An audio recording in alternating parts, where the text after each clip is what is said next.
pode um peixe vivo viver fora? Vamos lá. Pode.com. Pode. Começando mais um Pode.com. Ao som dessa banda maravilhosa. Pelo menos os cantores e músicos que vêm pra cá elogiam, né? Lucas Matos na bateria. Grande Lucas. Nino Bessa no piano. Sempre com esse sorrisão assim. Acho que ele gosta desse brinquedo, né? E é bom quando o brinquedo é o nosso instrumento de trabalho também, né? E o velho Marlon deu um shape ali no cabelo, ficou bonito, né? Ficou cheio de... Hein, Nino? Aí ele voltou logo, que a gente botou um baixista bom aí pra tocar, não foi? Ele tava de casa vendo, ele falou, deixa eu correr lá pra garantir o meu lugar, que eu não sou desse, né? Aí foi logo no cabeleireiro, ó, pá. Porque se cortar o cabelo, fica melhor pra tocar, né? Hein, Marlon? Fica melhor pra tocar, né? Quando... Melhor? Começando mais um Pode.com. Olha, você aproveita aí, já se inscreve no canal Pode.com.oficial, que é para dar mais poder a gente, para trazer pessoas fantásticas como esse nosso entrevistado de hoje aqui e fazer o Pode circular os territórios nacionais e internacionais como já vem acontecendo. O Pode.com é idealizado por Luciano Suede e Adriano Moraes, tem a produção de Carlos Petit, ex-paulista, porque né, pelo tempo que ele já está aqui na Bahia, eu acho que ele vai ganhar cidadania baiana, soteropolitana. Temos Ivo trabalhando aqui nas imagens. Ivo, rapaz, está nos deixando, né? Vai pro andar de cima, continua na XC, mas está nos deixando por dinheiro, Ivo? O que é isso? Eu acho que aumentaram o andar, né? Aumentaram o cachê dele. Ele falou, eu vou deixar vocês, né? Tá no céu. Grande Ivo. Pitoco. Bom, Ivo, se você sai, tem Pitoco. Pitoco pode ocupar qualquer função aqui. Até apresentador, entrevistado na banda. Pitoco faz tudo. Temos também João Paulo e Yasmin, que trabalham das mídias. É quem faz os cortes. É quem trabalha a imagem para ser lançada para vocês aí. Eu acho que eu falei de todo mundo aqui, né? Acredito que sim. Bom... Eu vou começar dizendo um trechinho de um poema que tem a ver com a sua história. Você que está nos vendo, você vai ver que tem a ver com a história dessa figura fantástica, santamarense, que está aqui na minha frente. O poema de Eduardo Alves da Costa, que um trechinho dele, que é muito bonito, que diz assim: na primeira noite, eles se aproximam e roubam uma flor do nosso jardim e não dizemos nada. Na segunda noite, já não se escondem, pisam as flores, matam nosso cão e não dizemos nada. Até que um dia o mais frágil deles entra sozinho em nossa casa, rouba-nos a luz e conhece... Não é rouba-nos a luz. Até que um dia o mais frágil dele entra sozinho em nossa casa, é isso, rouba-nos a luz e conhecendo o nosso medo, arranca-nos a voz da garganta e já não podemos dizer nada. Como pode um peixe vivo viver fora? Pode.com. Eu converso aqui com Antônio Trigueiros, no plural. No plural, Antônio, uma alegria nossa do Pode estar aqui conversando com você, poder conversar com você, você que é santamarense, tem muita história para contar. Eu trouxe esse trechinho desse poema No Caminho com Mayakovsky, que é um poema belíssimo, você naturalmente conhece, pela sua história, pela sua trajetória. Conheço, sim. Você já tem esse poema, acho que assim, na sua postura de vida, acredito eu, né? Então, é o seguinte, você viu que eu, até um tempo, né, rapaz, que eu não entrei na hora certa ali, né?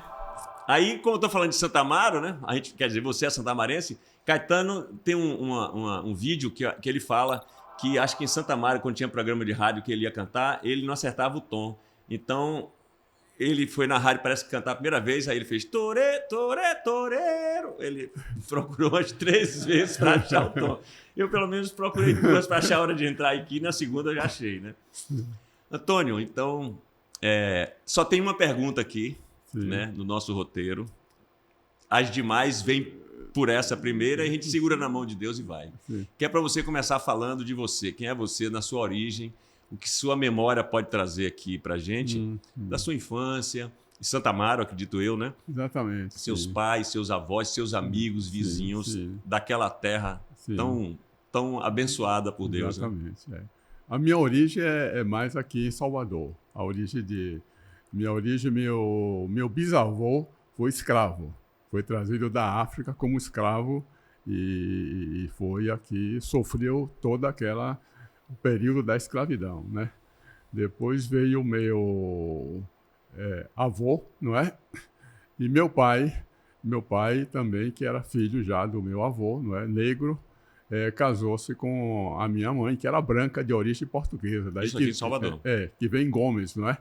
Inclusive, naquela época, tinha um problema muito sério da família de minha mãe, que apesar de ser uma família pobre, mas por ser branca, era contra o casamento, né? Mas eles se casaram, né? E o amor venceu, né? O amor venceu, ele era alfaiate. Então, seu avô veio escravizado. Veio escravizado, foi. O seu avô. O meu bisavô. O seu bisavô. Foi. O seu avô, já no Brasil já aqui. Já no Brasil. Também escravizado? Também escravizado. Ainda escravizado? Ainda escravizado, foi. Até... foi. Já meu pai já... Mais para frente conseguia a libertação. Foi a libertação, foi. Meu pai era alfaiate. Naquela época era uma profissão, porque não tinha roupa pronta como hoje, né? Tudo era feito pelos alfaiates. Ele tinha uma alfaiataria ali, no Terreiro de Jesus, tem o Nina Rodrigues, você descendo a terceira porta ali, a alfaiataria dele, entendendo? Mas ele morreu cedo, ele morreu do coração aos 37 anos de idade, foi. E minha mãe tinha eu e mais 2 irmãs, entendendo? Nós éramos 3. Então ela ficou numa situação difícil, ficou tuberculosa, e morreu aos 33 anos de idade. Super jovem. Foi, super jovem. Então, nós fomos adotados. Eu, com uma das irmãs, Edivalda, que está viva até hoje, fomos adotados em Santa Amaro, e a outra foi entregue no convento, Elza. Então, é assim que você vai para Santa Amaro, pela adoção? Assim que já vou para Santa Amaro, exatamente. Então, Santa Amaro te adotou, literalmente, né? Literalmente, foi. E daí eu fui para uma família muito pobre também, né? Já em decadência, né? Mas minha avó era uma mulher analfabeta, inclusive, né? Mas cuidou bem de mim. E também eu, não sei, eu trouxe algo dentro de mim que desde jovem eu era uma pessoa disciplinada, entendendo? Então eu achava que a disciplina e o estudo era que podia me tirar daquela situação, né? Eu gostei dessa frase, minha avó cuidou bem de mim. Cuidou bem de mim, foi. Aqui em Salvador, uma peça que fez sucesso durante muitos anos, direção de Luiz Mafuz, Cuida Bem de Mim. O que é que você pode lembrar dentro dessa frase, desse cuidou bem de mim? O que é que a sua avó fez por você? Eu ia saindo, ela sempre dizia, olha, tome cuidado, você só faça as coisas certas. Aí eu dizia, mas vó, como é que eu vou saber o que é certo? Ela dizia, muito fácil, eu vou lhe dizer. Quando você for fazer uma coisa, com a pessoa, se você não gostar que essa pessoa esteja fazendo aquilo com você, você não faça porque é o errado. Tá entendendo? Que maravilha, Foi que conselho maravilhoso. Conselho maravilhoso. Aí ela saía, tudo isso, tinha uma capacidade enorme. Apesar de analfabeta, eu me lembro que os livros estavam assim, e sempre ela dizia, e cadê o livro de história? Eu não sei como que ela sabia que o livro de história estava faltando. Eu dizia, não, o livro de história eu emprestei a um amigo para ele estudar. Ele dizia, tá certo, né? E eu fui educado dessa maneira, né? Então eu fiz a alfabetização e o primeiro e o segundo grau com uma professora que naquela época ela chamava professora leiga. Era a professora que não era formada e o Estado dava licença de ensinar até o segundo ano. Daí em diante era proibido, né? Pronto. Então, depois o terceiro e o quarto ano, eu fui para uma escola pública, Araújo Pinho, que existe até hoje, né? E Santa Amaro tinha um ginásio que era particular. E eu me via na situação, se eu terminar esse curso primário aqui, eu não vou poder continuar, que minha família não tinha dinheiro, né? Mas, por sorte, foi no ano de 1954, quando inaugurou o ginásio público em Santa Amaro. Mas aí, quando inaugurou, que foi em 54, ainda faltava um ano, que era o 5º ano primário, né? Mas existia um dispositivo que dizia, se um professor da cidade desse um atestado, eu poderia fazer o curso de admissão, né? Aí tinha um curso de admissão lá, de treinava os alunos, né? Isso já foi em janeiro, a admissão ia ser... Naquele tempo tinha admissão, hoje já não tem, né? Em fevereiro, aí o professor Braulio, que morreu a semana passada, em Belém, com 90 e tantos anos, né? Eu fui a ele e disse, olha, eu só posso lhe dar o atestado que vai haver uma prova aqui, eu já estou treinando os alunos. Se você fizer a prova e passar, eu lhe dou o atestado. Eu fui e fiz a prova. E tirei a maior nota, nota 10 em matemática. Não só passou, como tirou a maior 10. nota. Ele aí me deu esse atestado que eu tenho até hoje em casa. Maravilha. E há 3 anos atrás eu fui a Belém, lá para aquela procissão que tem, né? E mostrei a ele, levei uma cópia, né? Quando ele recebeu, só faltou cair, né? Ele botou na parede e tudo isso, né? E assim eu fiz a admissão, passei e fiz o ginásio, né? Fiz o ginásio. Como era o estudo naquela época? A qualidade do ensino? Era muito bom o ensino era muito bom. O ensino era talvez superior ao que é hoje, eu vou dizer assim. Porque existia mais empenho dos professores, tá entendendo? Eu tive grandes professores, tá entendendo? Em Santo Amaro. Existia, por exemplo, mais incentivo de uma prefeitura, de um governo de estado? Não sei se existia, talvez a população era menor também, não é? A população era menor, a população do Brasil cresceu muito, né? Cresceu muito mesmo, né? Assim, proporcionalmente, ganhava-se como se ganha hoje ou ganhava melhor um professor? O poder aquisitivo era maior. Era maior. Era maior. Era mais valorizada essa profissão sim, do professor. Sim. Porque você vê, assim, eu li um artigo que dizia o seguinte, que quando Getúlio introduziu o salário mínimo, para se manter o poder aquisitivo, segundo o Diese, hoje, o salário mínimo deveria ser R$ 5.300. Hoje. Para se manter. Ele Olha é só. 1.300 e pouco. Quer dizer, é uma diferença muito grande. Muito distante ainda muito do distante, que se sonhou há muitos e muitos Ou anos. então ele veio perdendo o valor, entendendo, com os anos. Foi perdendo o valor com os anos, né? Pronto. Mas aí, como a família era pobre, gerou-se um problema interno, que meu avô, ele achava que eu já tinha o 2º ano primário, né? Foi quando eu terminei com a escola da professora Pupu, aquela professora que eu falei, leiga, né? E eu não podia mais, já sabia fazer conta, somar, alfabetizado, né? Que eu iria trabalhar. Não precisava mais. Aí minha irmã de criação, ela tinha uma força muito grande, porque ela era telefonista naquela época, né? E ela fez um acordo com ele. Não, o menino vai continuar estudando pela manhã e pela tarde vem trabalhar aí na quitanda que vendia banana, né? E assim, eu fui trabalhar na quitanda pela tarde e estudava pela manhã. Então, terminei o primário e fiz o ginásio antigo. 6 anos, assim, trabalhando, tá entendendo? Com 16 anos, então, eu terminei essa coisa. Santa Amaro não tinha mais nada. Eu vim para Salvador trabalhar. Aqui foi muito difícil, né? Por causa dos problemas, que você não tinha carteira de reservista. Então, com 16 anos, que ano era isso? Isso foi 54, 55, 57. Eu vim para cá em janeiro de 58. 58. Foi, não se ouvia falar muito ainda ali da família Veloso? Já se ouvia? Já se falar. Eu morei na mesma rua de Caetano, chamada Rua do Amparo. Eu morava aqui assim em Caetano, mas quase em frente à casa dele, né?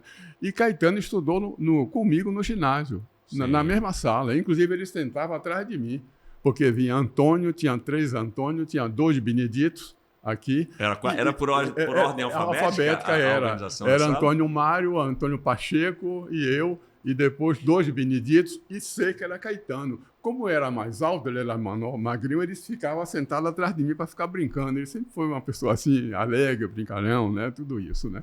Que maravilha, porque se fosse aquele aluno que gosta de fugir do professor, querer sentar lá atrás, mas se começasse com a letra A, o nome dele, ele estava ferrado. Ele Estava tinha que sentar na ferrado, frente, foi, né? Eu fui aluno dele aliás, que fui o companheiro dele no ginásio. dele. Nós terminamos o ginásio juntos em Santa Maria e viemos para Salvador, entendeu? Ao mesmo tempo.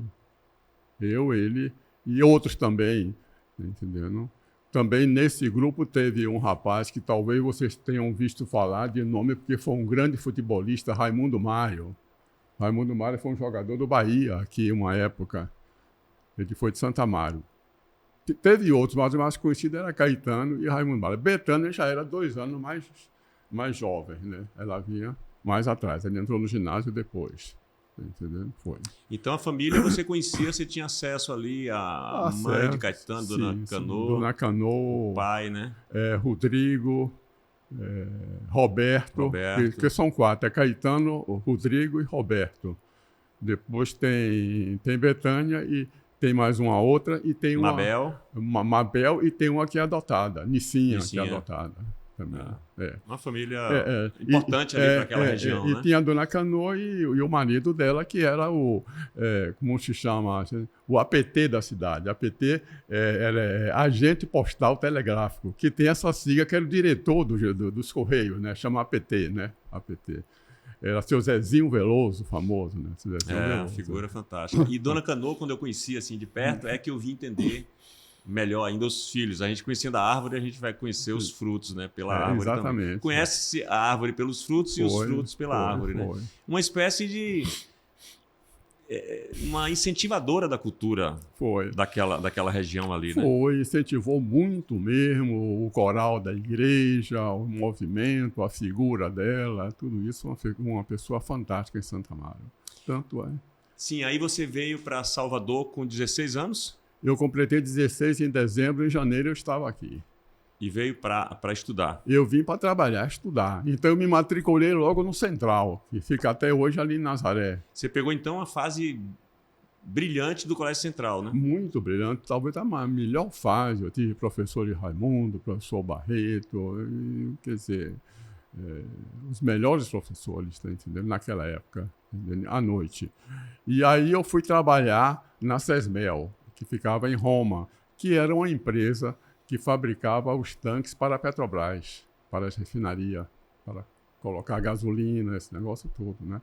Ali eu trabalhava durante o dia todo. Naquele tempo se trabalhava até sábado, se chamava Semana Inglesa, porque antes, há 3 anos atrás, se trabalhava sábado o dia todo.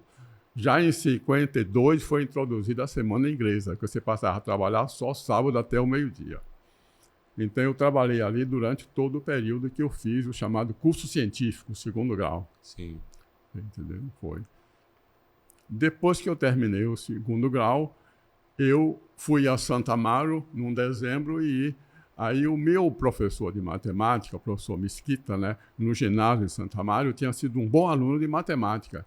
Ele me convidou para eu ser assistente dele. Eu pensei que ele estava brincando, né? Ele disse, não, rapaz, é sério, eu tenho o 1º ano do ginásio, aí eu quero que você venha dar um auxílio aqui, não é? Aí eu disse, mas como é que eu faço? Eu não entendo nada disso, de como é que eu vou conseguir essa vaga. Ele disse, não, deixa comigo, né? Aí com 1 mês ele resolveu o negócio e eu estava ensinando matemática no ginásio. Aí eu fui ensinar matemática no ginásio, no 1º ano do ginásio. E você com que idade? Aí eu já estava com 19 anos completo. Super jovem. Eu fiz 19 em dezembro e comecei a ensinar matemática em março. Aí fiquei 2 anos lá. Depois desses 2 anos, aí eu fui a convite do Sindicato dos Petroleiros para a refinaria de Mataripe, porque existia uma quantidade muito grande de analfabetos. Naquele tempo, a refinaria tinha 3.500 trabalhadores, 350 eram analfabetos, 10%. Que era o pessoal que veio da cana-de-açúcar de Santa Amaro, a maior parte. Negros, né? Analfabetos. Pronto. Aí eu fiquei lá. Eu cheguei em janeiro de 65, de 63, aliás. Em 64, quando foi 1º de abril, veio o golpe militar. E aí, muita gente foi preso e eu também era um dos mais visados porque eu ensinava no curso de alfabetização pelo método de Paulo Freire. E naquela época, alfabetizar era uma coisa do outro mundo, era comunismo, né? Pronto. Aí nós fomos presos, demitidos da refinaria, muitos, quase 100 trabalhadores, com engenheiros, com tudo, né? Você então já tinha começado esse processo de alfabetização desses Tinha, 300 sim. Foi, eu poucos? comecei em janeiro de 63. E aí foi interrompido pelo golpe. Em 64. Nós fomos presos, eu fiquei preso durante um ano aqui em Salvador. Fiquei preso ali no Barbalho, depois fui para o material bélico lá embaixo, e depois para o 19BC, que fica no Cabula. Foi. Eu saí nas vésperas do Natal, mais ou menos. Foi. E quando eu saí na véspera do Natal, eu disse, bem, o que é que eu vou fazer agora? Tem um fator que eu me esqueci. Para eu ir para a refinaria, eu pedi licença do Estado. Aí o diretor falou, não, rapaz, eu pedi demissão. Eu disse, não peça demissão, não. Você peça uma licença por 2 anos para tratar de assuntos particulares, porque você não sabe do futuro. Talvez você possa retornar. E foi dito certo. Quando eu saí da prisão, eu fui lá, esperando que eu ia retornar ao ensino, pedir a transferência para Salvador para estudar e fazer algum vestibular, né? Quando eu cheguei em casa, eu encontrei uma carta me convidando que a comissão do Estado tinha chamado para depor. Eu me apresentei, já em dezembro, né? E o cara disse, mas você não veio aqui? A carta está datada aqui de agosto. Eu falei, mas eu não podia vir porque eu estava preso.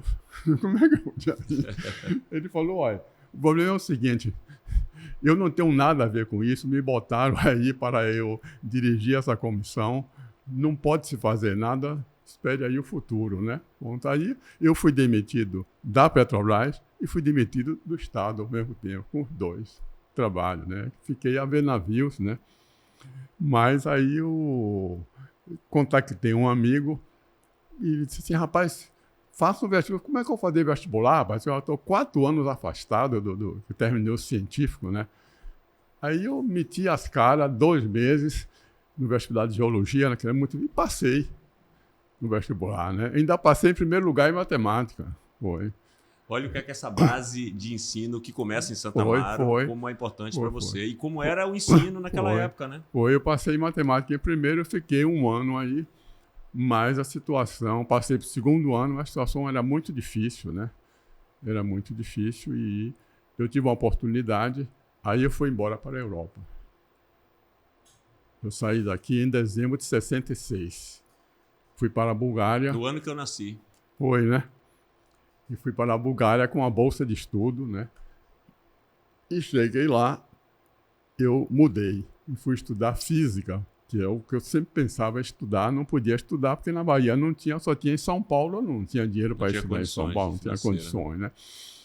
Aí eu estudei física, preparatório 1 ano, fiz o bacharelato e fiz o mestrado também lá, os 2, né?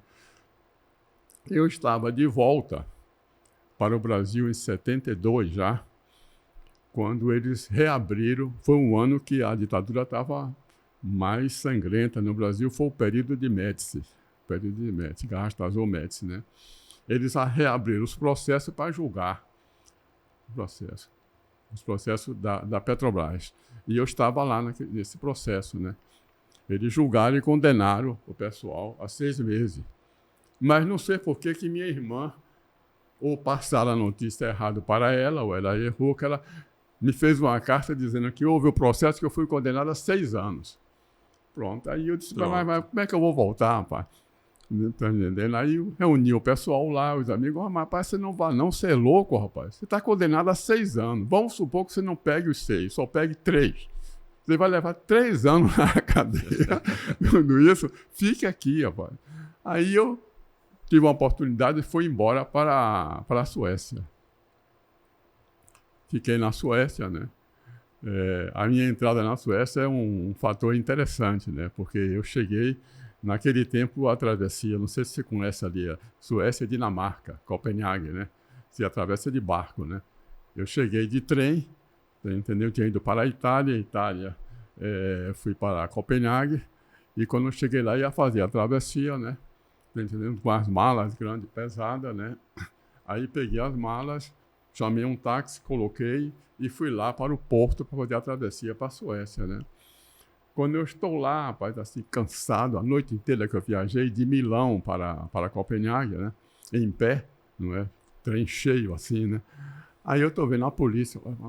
Aí eu pensei que era alguma coisa que o cara estava me vendendo. O cara disse, não, a polícia. Aí quando eu vi, mas o que é? Ele falou, cadê suas malas? Eu disse, minhas malas estão ali, ó. Então abra as malas. Rapaz, quando eu procuro a chave, cadê? Tinha perdido a chave.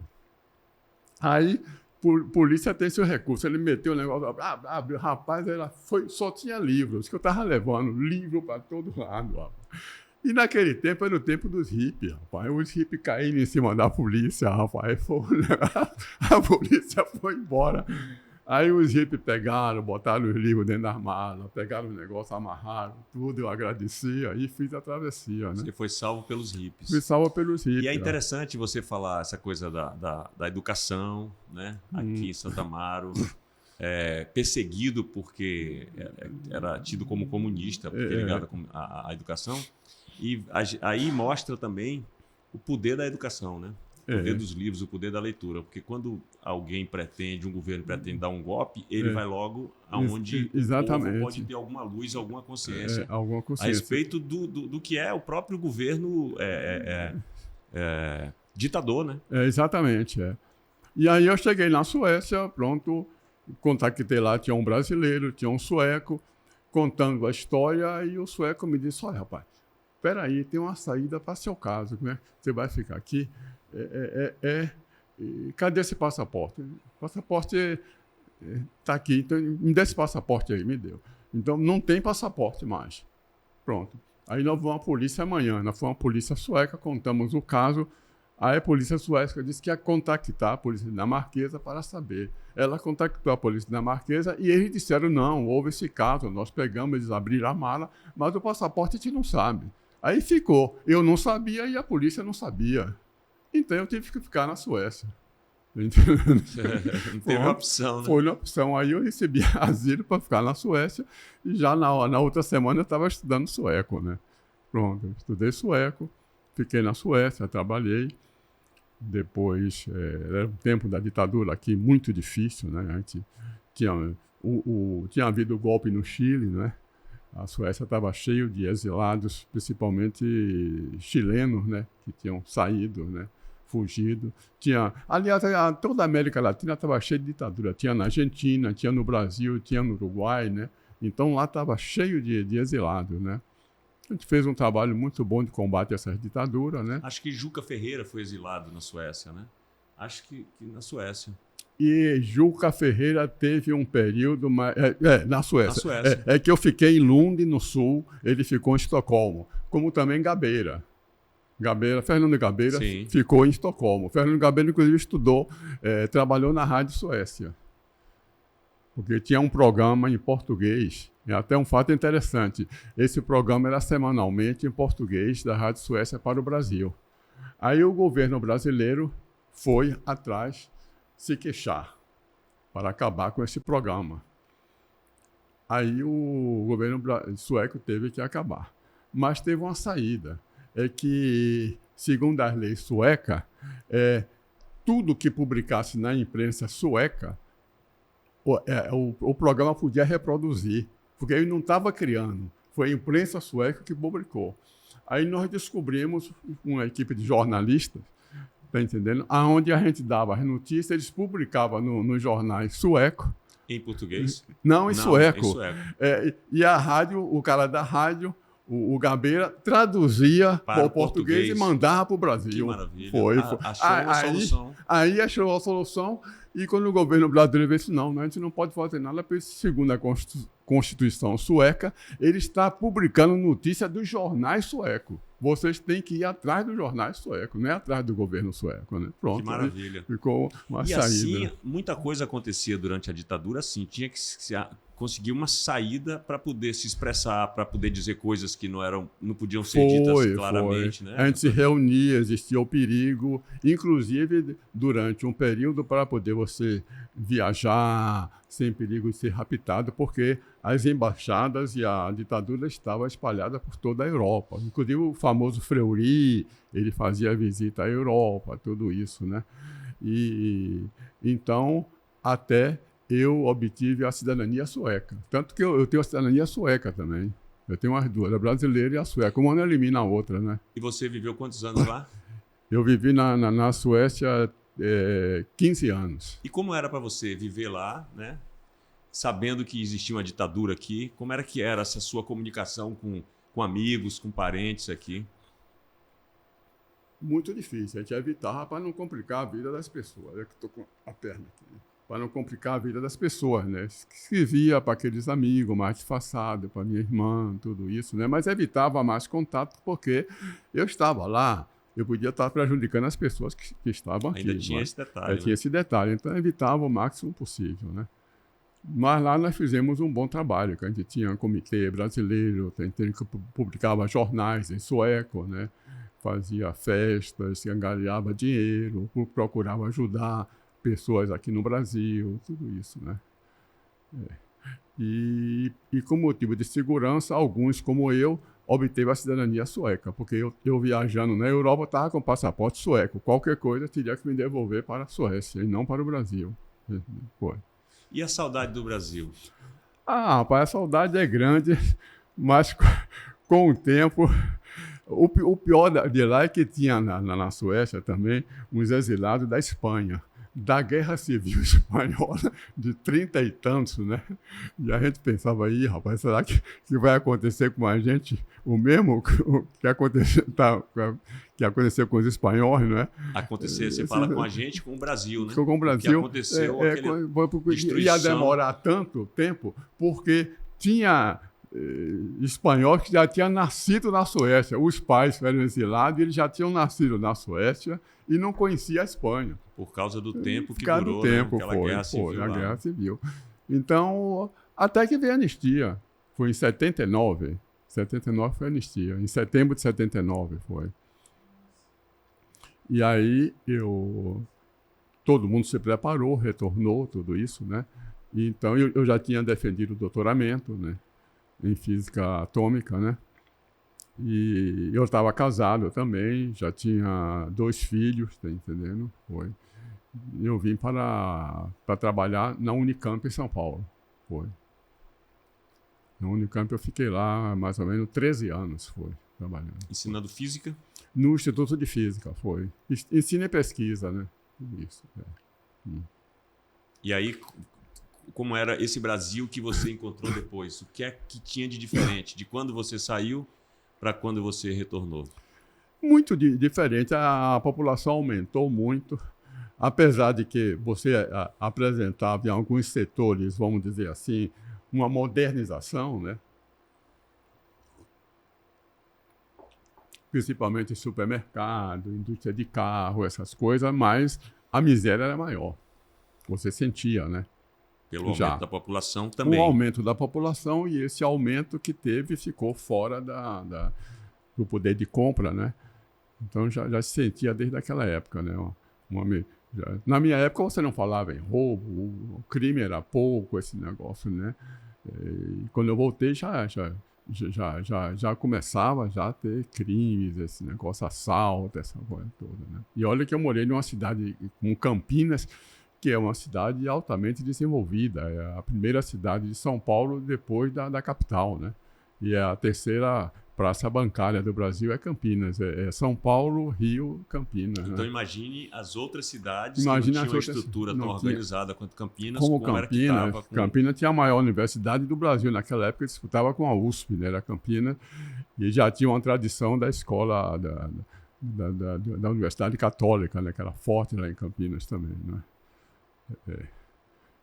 Foi isso. Eu me aposentei depois lá e vim trabalhar no Rio de Janeiro como pesquisador visitante. Eu trabalhei na Federal Fluminense e na Estadual do Rio de Janeiro. Fiquei 8 anos lá trabalhando, Foi quando minha esposa também faleceu, entendendo? Meus filhos voltaram para a Suécia, tudo, né? Eu tive mais uns 2 anos na Suécia acompanhando tudo aquilo, né? Isso, né? E depois disso tudo eu vim para a Bahia. Retornou à Bahia. Retornei à Bahia, foi. Já tem quanto tempo você está aqui? Eu tenho mais ou menos 9 anos. Já tem uns 9 anos? 9 anos. Em Salvador? Em Salvador, Quer dizer, eu fico em Salvador, né? Mas sempre Santa Maria é pertinho ali, 1h15, né? Então, nesse giro que você deu aí, né? No mundo e retorna a Salvador, como é que você vê a cidade hoje comparado ao que você viveu aqui na sua juventude? É como a gente disse um dia desse, um amigo disse, um falso modernismo. Porque se você pegar Salvador hoje, você for às lojas, supermercados, os carros, é a mesma coisa que tem na Europa, né? Agora, a miséria é muito grande, né? O assalto, hoje é um terror, né? De morte, de assalto, você não pode sair à noite. Eu moro na Pituba, né? Às vezes eu quero ir à noite, eu não posso sair, porque se eu vou caminhando, comer uma pizza e voltando, eu posso ser assaltado, né? É um caos, né? Terrível, né? Terrível, essa Terrível. Palavra que eu estava aqui assim. É um caos. Terrível, né? Porque parece que são 30 e tantos milhões passando fome, que eles dizem, aí, segundo as estatísticas, né? São 15 milhões de analfabetos, 30 milhões de semi-analfabetos. Então é uma situação muito difícil, principalmente nesses últimos 4 anos, com o governo que saiu, que piorou essa situação, né? Toda, né? Você levou quanto tempo para ser anistiado? Você fala em que sentido? Quanto tempo? Como? Quanto tempo para você receber a sua anistia, né? Sim, não, minha anistia demorou, porque quando eu retornei aqui foi em 82, 83, eu vim ser anistiado quase em 2002, foi. E o que é que significou para você isso? Esse tempo que você podia ter sido anistiado antes e teve que esperar? Olha, do ponto de vista de vida, não foi ruim, porque eu era pesquisador da Universidade de São Paulo, então eu podia me manter, tinha meu salário, tudo isso, né? A anistia veio melhorar a vida, ajudar mais meus filhos, uma série de coisas, né?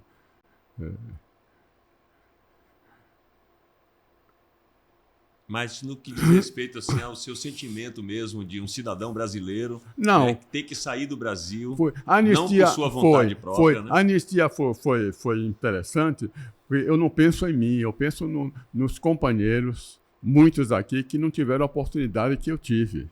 Teve gente aqui, nós tivemos até companheiros que se suicidaram. Nós temos um companheiro Suez, de apelido Suez, que ele se jogou embaixo do trem, né? Não tinha saída, Não tinha saída, um dia ele se jogou embaixo do trem e acabou, né? Muita gente passando fome, quer dizer, procurando um trabalho, uma coisa. E o pior de tudo é que você era perseguido. Você ia num lugar, às vezes não lhe dava o trabalho, porque sabia que você... Tá entendendo? Respondeu o processo, você foi da Petrobras. Só você dizer, você foi da Petrobras, que a Petrobras pagava bem, né? Era um status aqui. E dizer que você foi da Petrobras e você estava desempregado, procurando trabalho, já se desconfiava, mas por que você saiu da Petrobras, né? Tudo isso, né? Eu me lembro que aconteceu um caso comigo. Quando estava na escola de geologia ainda para viajar para a Europa, tinha que tirar o passaporte. Aí eu fui à Secretaria de Segurança. E naquele tempo, para tirar o passaporte, você primeiro passava numa delegacia chamada DOPS, Departamento de Ordem e Política Social. Você pegava um documento lá e vinha para cá para tirar o passaporte. Quando eu fui pegar no DOPS, estava minha ficha lá. Antônio Trigueiro, comunista, isso, pampá. Com essa ficha, ele não me dava o passaporte. Aí, o que é que eu faço, né? Mas naquele tempo, ainda era no início, e tinha o delegado era um coronel do Exército, que agora eu me esqueço o nome dele, mas o subdelegado era Rui Pessoa, que era um civil, assim ainda, né? E eu tinha uma pessoa conhecida, uma mulher conhecida dele, que foi comigo lá falar com ele e disse, eu não posso fazer nada agora, mas quando o secretário de Segurança viajar, sou eu que substituo. Você vem aqui que eu vou ver. Quando o secretário viajou, ele telefonou para ela, nós fomos lá. Ele aqui chamou um soldado que estava lá e se vai lá na secretaria, que era no mesmo prédio, em um andar diferente, né? E pega a ficha desse cidadão, Antônio Trigueiro. Aí trouxe, então ele pegou e rasgou a ficha, aí botou assim no lixo aí, né? E disse assim, pode ir lá. Eu fui lá e tirei o passaporte. para viajar. Porque veja que nem o passaporte para viajar eu podia, né? Porque estava fechado lá, né? Foi uma época muito difícil. Já começou a ditadura a endurecer, né? E olha que você é um homem de sorte, né? Como você falou, né? Pior, muitas pessoas que você conheceu que não tinham alternativas e alguns não suportaram e... Foi, né? Exatamente. Foi muito difícil. Tiraram a própria vida, porque né? eu tinha aquele negócio, desde o negócio do estudo, né? Então eu tinha um preparo, modesta parte, muito bom. Eu gostava muito de matemática. Eu me lembro que à noite eu chegava em casa, todo dia eu estudava matemática, todo dia. Foi por isso que o engenheiro me convidou para ser auxiliar dele, né? Porque eu só tirava 10 durante o ginásio. Aí, Antônio, você traz mais uma lição para a gente, assim, né? Para quem está aí nos assistindo, né? A importância do estudo, né? É o estudo. Por isso mesmo que abre muitas portas. Né? Abre muitas portas. O principal, teve uma cena interessante comigo. Quando o Lula foi candidato a primeira vez, eu ainda estava trabalhando na Unicampus. Então, teve uma reunião dos professores à noite. Tinha muitos professores, 40 professores, né? Então, como era 40 professores, né? Então, o cidadão que estava dirigindo a reunião falou, olha, todo mundo só vai ter pouco tempo, a gente pede que tenha ordem, não tome palavra, e vamos sortear. Aí sortearam para falar. Por azar ou sorte, eu não sei, eu fui o primeiro. Aí eu cheguei lá, comecei a falar, olha, eu sou contra o Bolsa Família. Ah, mas para que eu fui falar isso? Aí o cara, mas rapaz, isso aqui não é hora de brincadeira, rapaz, você... Eu disse, não, eu vou demonstrar, porque é fácil para mim, que a minha carreira física, uma base é matemática, porque eu sou contra o Bolsa Família. Aí eu fui por lá e disse, olha, vocês aqui vêm da alta classe média, a Unicamp só tinha alta classe média, basta dizer que até... Pela cor, eu era o cara mais escuro. Não tinha um cara como eu. Negro não se falava, né? Um cara como eu não tinha. Só era loiro, os nomes tudo de alemão, italiano, entendendo tudo isso, né? Aí eu demonstrei, olha, eu sou a favor da escola de tempo integral, substituindo o Bolsa Família. Aí eu falei, por quê? Porque vocês não sabem o que é periferia. Se a mulher da periferia sai de manhã e entrega os seus meninos na escola, ele passa o dia todo estudando, brincando, tudo. E ela vem 5, 6 horas e toma um menino, de segunda a sexta-feira. E com a cabeça tranquila, porque sabe que os meninos estão, né? Se ela ganhar o mínimo possível que ela ganhe, já dá para ela passar sábado e domingo. Aí pode até surgir uma Bolsa Família de sábado e domingo, né? É por isso que eu sou contra o Bolsa Família. Aí o cara falou, não, mas isso é quando a gente tomar o poder. Eu falei, pô, você comete um segundo erro. Nós não vamos tomar o poder, nós vamos tomar o governo. O poder vai ficar na mão ainda das elites brasileiras. Foi o que aconteceu, né? E eu até hoje me bato com isso. E o pessoal agora, rapaz, vamos acabar com esse negócio, vamos botar a escola de tempo integral, que é a melhor Bolsa Família.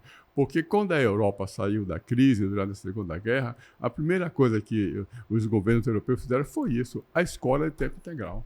Acho que Anísio Teixeira, né, o projeto dele, eu acho que era de escola de tempo integral, se não me engano. Anísio Teixeira, depois veio o Darcy Ribeiro e veio Paulo Freire. Os três grandes, nós tivemos 3 grandes educadores. Tivemos mais, não é? Mas os 3 nomes assim, o Anísio Teixeira é baiano, foi o primeiro pela coisa, foi Anísio Teixeira, foi Paulo Freire e o outro terceiro que eu esqueci agora que eu citei. E Darcy Ribeiro. Ele chegou, Darcy Ribeiro, até criar os CIEPs no Rio de Janeiro, no tempo do Brizola, que estão lá completamente abandonados hoje, né?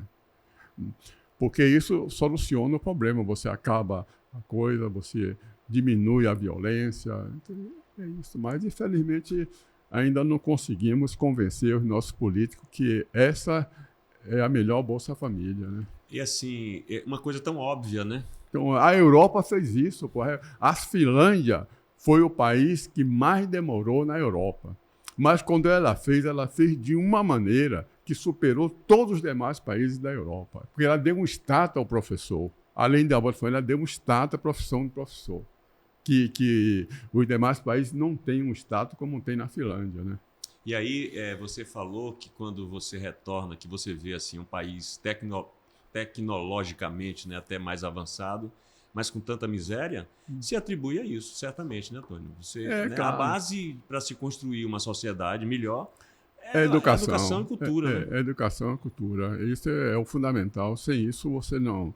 Não adianta Não você adianta. construir, né, grandes edificações, né, prédios e shoppings e Shopping. tanta coisa comercial, tanta indústria maravilhosa, tanta tecnologia, se você não tem uma base, né, Foi, exatamente. sólida que é a educação e a Foi. cultura. Nos países da Europa, eu quando morei na Suécia, eu tinha dois filhos, 2 homens, por sinal.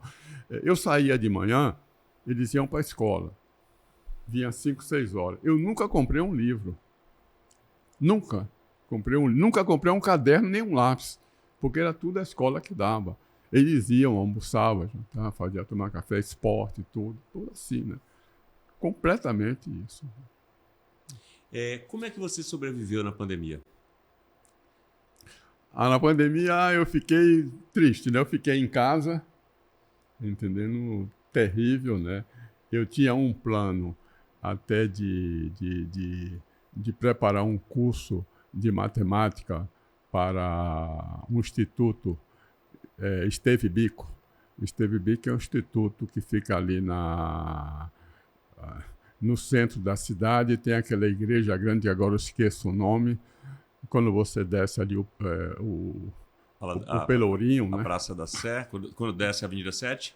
Não, quando você desce o Terreiro de Jesus, você vai para o... Sim, aí tem Rosário dos Pretos. Senhor Rodado dos Pretos, aí você sobe assim. O Carmo. Do Carmo. Ali é aquele prédio, em frente ao Instituto Esteve Biko, né? Então eu preparei esse curso, fiquei preparando, né? De matemática, para ver se ajudava lá no problema do pessoal do Enem, né? Isso durante a pandemia? Durante a pandemia. Fiquei preparando, não podia ir lá, fiquei em casa, tenho esse curso preparado ainda, vou ver se coloco na prática, né? Tudo isso, né? Mas foi terrível a pandemia. Eu não sabia se eu ia para a Suécia, se ficava aqui, terminei ficando, né? Foi. E como é que você viu, assim, o que é que você pode ter tirado de aprendizado desse acontecimento que até hoje não se sabe exatamente o porquê, né? Embora a gente possa imaginar alguma coisa. Que aprendizado, assim, você acha que a humanidade deveria ter e não teve, ou que aprendizado teve, né? Eu tenho visto, assim, muita gente na rua, muitas famílias ainda, aqui na Bahia, em São Paulo, no Rio de Janeiro, né? Nesse Brasil todo, muita gente, muitas famílias, né? Nunca vi tanta gente na rua. Olha, aí tem duas coisas. Tem uma que é a parte científica, é que nós vivemos, né, aqui na Terra, né? Que isso é uma parte do universo, né? É uma pequena partezinha de que tudo pode acontecer, como aconteceu isso, né? E pode acontecer coisa pior ainda do que isso, né? Que venha destruir, inclusive milhões aqui, como dizem que aconteceu na catástrofe, né? Que praticamente a Terra ficou circundada, né? Durante milhões e milhões de anos, e foi aquela época dos dinossauros, né? Inclusive tem uma teoria que os dinossauros foram destruídos, inclusive por essa catástrofe que houve, né? De um cometa que se chocou com a Terra, não é? Outros dizem que não foi isso, que foi uma como é que se diz, uma luta dos mamíferos menores que começaram a comer os ovos do dinossauro e com o tempo, então, os dinossauros desapareceram, né? Ninguém sabe, né? É interessante isso aí, né? Porque a força que os menores também podem ter, né? Foi. Diante dos gigantes, foi. né? Eu estou falando... Exatamente, foi. Tentando trazer uma metáfora assim, menores entre aspas, o povo, porque não é menor, né? Isso, de maneira Exatamente, nenhuma, sim. mas é tido como menor e o gigante opressor, né? Foi. Mas se esse povo souber a força que tem, vai comer os ovos desses dinossauros e acabar com eles. Isso né? é uma das teorias, né? E você vê que isso que aconteceu com a irresponsabilidade, principalmente do nosso governo, na época, que contribuiu para aumentar. Não quer dizer que não morresse gente aqui, mas para chegar a esse número, né, foi uma responsabilidade na época. Você viu que durante a crise, 3 ministros da saúde foram demitidos, né? Não é possível, em plena crise, você demitir um ministro da saúde, mas não foram somente 3 ministros, foram 3 incompetentes. 3 incompetentes. Se juntasse os 3, não dava metade de um foi. incompetente. Né? Quer dizer, então, a gente tem que ser solidário, pensar tudo isso, que a gente vive num continente que é necessário ter essa distribuição de renda, ter o Estado forte com recurso, porque tudo pode acontecer. Quer dizer, um coronavírus pode vir com uma força muito maior, tá vendo? Para nos atacar aqui e destruir. Entendeu? Você atribui a quê, assim? Você acha que cientificamente pode ter acontecido por quê? A Covid, né? A pandemia. Olha, isso daí é uma coisa que os biólogos dizem, que nessas matas e nessa situação sempre tem um determinado ser que está aí num estado que não mete medo, latente. E que por uma situação qualquer, ele saindo daí, ele pode se multiplicar e gerar uma crise, tá entendendo? Que pode ser por algum desequilíbrio Um desequilíbrio ecológico. Ou seja, causado pelo homem, então.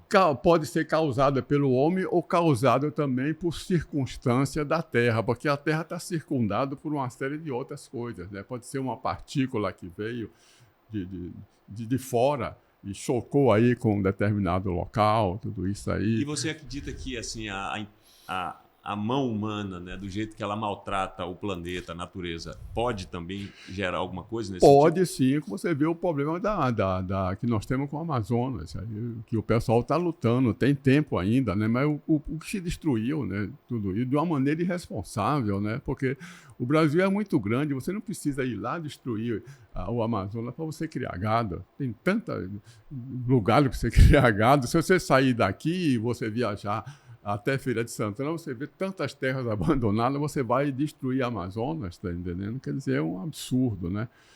Como estava, né? Então, agora, felizmente, me parece que parou. Tem uma ministra aí que é a Marina, né? Que é uma mulher responsável, né, para isso, entende disso, né?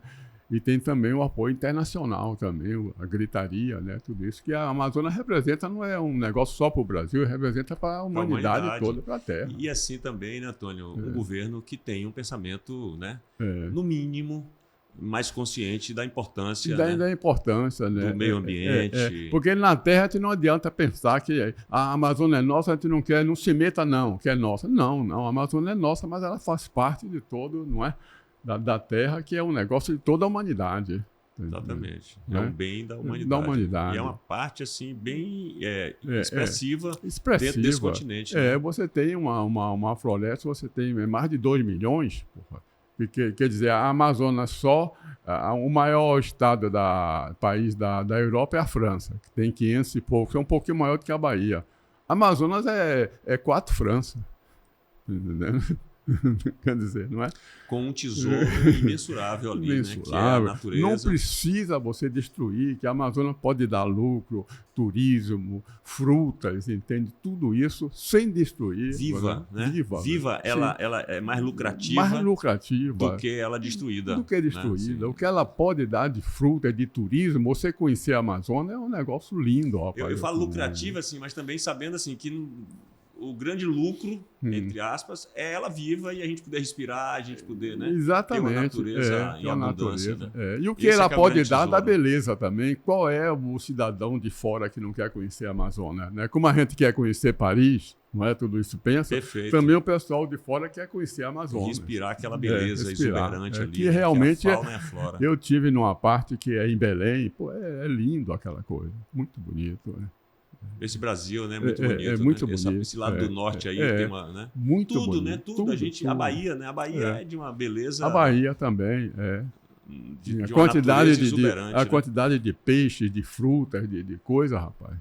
Você tem um peixe lá na Amazônia que chama Bonito. Sim. Ele pequeno tem 10 quilos, ele médio tem 30. Ele pode chegar a 100 quilos. Nossa, alimenta famílias, né? Você compra no mercado com 1 quilo. Você vê o Bonito lá e você diz, eu quero 2 quilos. O cara olha assim, corta, pesa, ele dá 2 quilos de Bonito.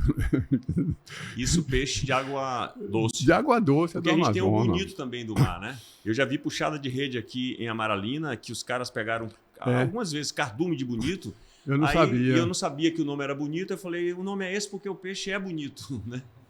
Assim, né? É um peixe bonito. Os caras olhou o nome e batizou ele de bonito. Né? Dizem os pesquisadores que no Amazonas tem mais peixe do que no Oceano Atlântico. Sério? Sim. Olha uma só pesquisa. A riqueza que é esse rio, né? Essa Amazonas, floresta, esse rio Amazonas. Mais peixe do que no Oceano Atlântico, né? um rio que, né, que é um mar, né, considerado como... Tem negócio. lugares que você não vê a outra margem. Você né? não vê outra mar. Exatamente. Antônio, nessa xícara aqui tem alguma pergunta, alguma coisa aí? Ou, às vezes uma brincadeira pede para você cantar uma música. Ou... Você canta? Não canto. Eles ainda botam ali um suspense ali. A banda fica ali ouvindo, curtindo a sua conversa, mas doido para que você acione eles. Qual a resposta você esperou com muita ansiedade? Sim, parece até que você já respondeu essa, né? Qual foi a resposta que você esperou com muita ansiedade? Eu esperava você, mais ou menos, fazer uma pergunta que alguns amigos têm me feito. Mas, rapaz, você já está nessa idade, porque eu sou pré-candidato, né? Lá em Santo Amaro, a prefeitura. A prefeitura? Sim. Então, mas, rapaz, você vai se meter nessa confusão aí, só tem corrupção, você vai perder seu tempo, vai se ignorar, tudo isso, né? Por isso que eu esperava que eu perguntasse. Você perguntasse acerca disso, né? Mas até agora você não perguntou. Então, mas assim, com a experiência que você tem, eu acho que eu nem não faria dessa forma a pergunta, né? Porque eu penso que uma pessoa que tem a experiência que você tem algo a fazer de bem numa prefeitura de Santo Amaro. Exatamente. É você tentar...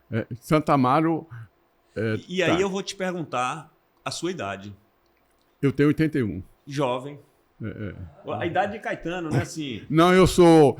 porque em Santo Amaro teve um grande artista plástico chamado Emanuel Araújo. Sim, maravilhoso. Emanuel Araújo, Caetano e eu, nós nascemos no mesmo ano, em 41. Só que Emanuel nasceu, parece, em março, Caetano em setembro e eu em dezembro. Então, aí você está nos assistindo, né? Eu não sei que dia a gente vai passar esse pod, e aí eu já digo aqui, é gravado, e a gente está gravando com Antônio Trigueiros, né? No dia do aniversário de Caetano Veloso. Então, assim, inclusive, Antônio, a sociedade precisa valorizar as pessoas que têm mais experiência de vida, né? Exatamente. Assim, na minha profissão, por exemplo, eu sou ator, finjo aqui que sou apresentador, tem gente ali que está assistindo que acredita, né? Porque o ator é um fingidor, assim como o poeta fingidor lá de Fernando Pessoa. Na minha profissão, por exemplo, no Brasil, um ator que tem 35 anos ou 40 já é quase que jogado para ser titio, né? Ou seja, vai sendo jogado como se fosse uma pessoa velha.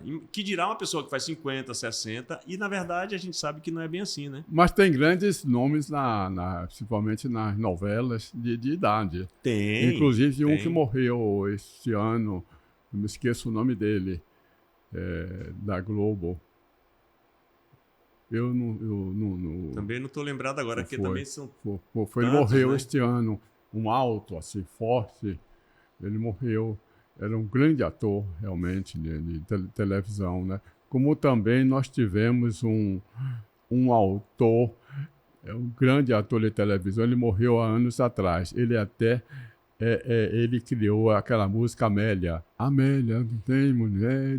Mário Lago. Mário Lago, maravilhoso. Sim. Mário Lago sim, também. Sim. Tem sim, porque assim, para interpretar, né, os personagens da sociedade, tem crianças, né, jovens, pessoas de mais idade e tudo, e graças a Deus, essa profissão, né, a minha profissão, ela enquanto eu tiver vida e saúde, eu vou ter personagem para interpretar. Sim. Mas é uma tendência nossa da sociedade de já colocar aquela pessoa ali como uma pessoa mais velha, assim, ou seja, o que é que a nossa sociedade reserva para as pessoas depois dos 50, 60 anos de idade?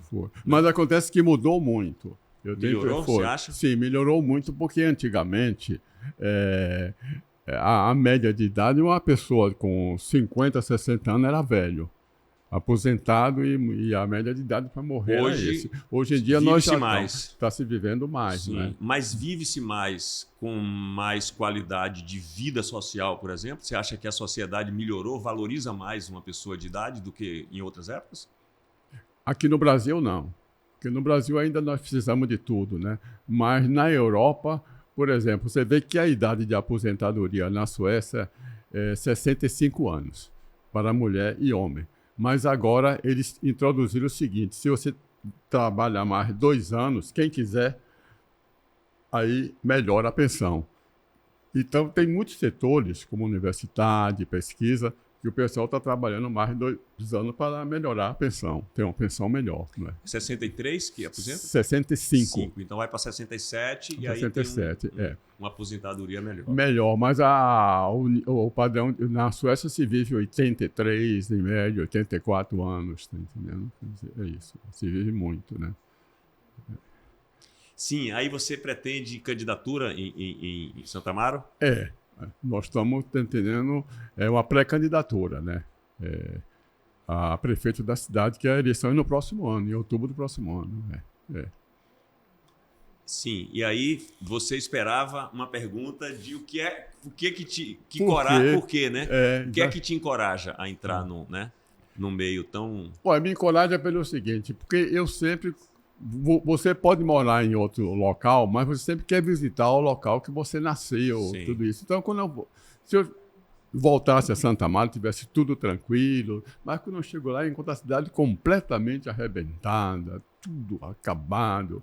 Aí um grupo de amigos disse, a solução é você vir, você tem que meter, vamos fazer esse negócio, vamos ver se vai para frente. Aí eu aceitei, né? Sei que não é fácil, porque tem uma geração toda que não me conhece, né? Mas eu falei, então é vocês que conhecem essa geração, que vão me apresentar tudo isso, e pouco a pouco, né? A gente vai levando para ver. E eu acho uma maravilha que você faça isso, assim, e dentro desse pensamento já seu, né? Um lugar que você morou, você não nasceu lá, mas tem, assim, como a sua né? Importância cidade, na sua formação, na sua infância, né? É. E aí você ter essa preocupação de, depois de você ter passeado por alguns lugares importantes pelo mundo, né? Você poder trazer, né, um pouco desse seu aprendizado para poder também desenvolver a sua cidade, eu acho isso uma maravilha. É isso que eu penso, né? Eu tenho muita coisa a trazer da Europa, da cidade, como organizar, então como vamos fazer. aproveitar o pod para você já ter aqui uma espécie de palanque para você. O que é que você acha, o que é que você pretende fazer, por exemplo, em Santa Amaro, para melhorar a qualidade de vida daquele povo? Porque eu vejo, às vezes, assim, eu vejo pronunciamentos assim de Caetano, sabe, dos moradores ilustres ali, com algumas queixas também com relação ao desenvolvimento da cidade.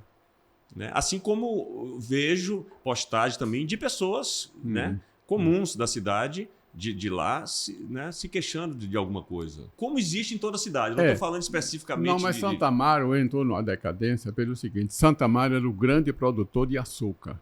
Aliás, não era só o grande, como o único produtor de açúcar no estado da Bahia. Daí aqueles 300 funcionários da Petrobras que você falou que vieram do trabalho da cana-de-açúcar no entorno daquela cidade ali, não é isso? Que eram os canaviais, né? Os canaviais.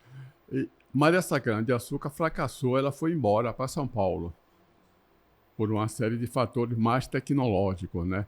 O terreno é melhor, então veio o capital, que com a nova visão, com máquinas, com tudo isso, né, foi embora. Então, a cidade fracassou. Depois, ele foi dividido de um município. Nós temos 5, não é?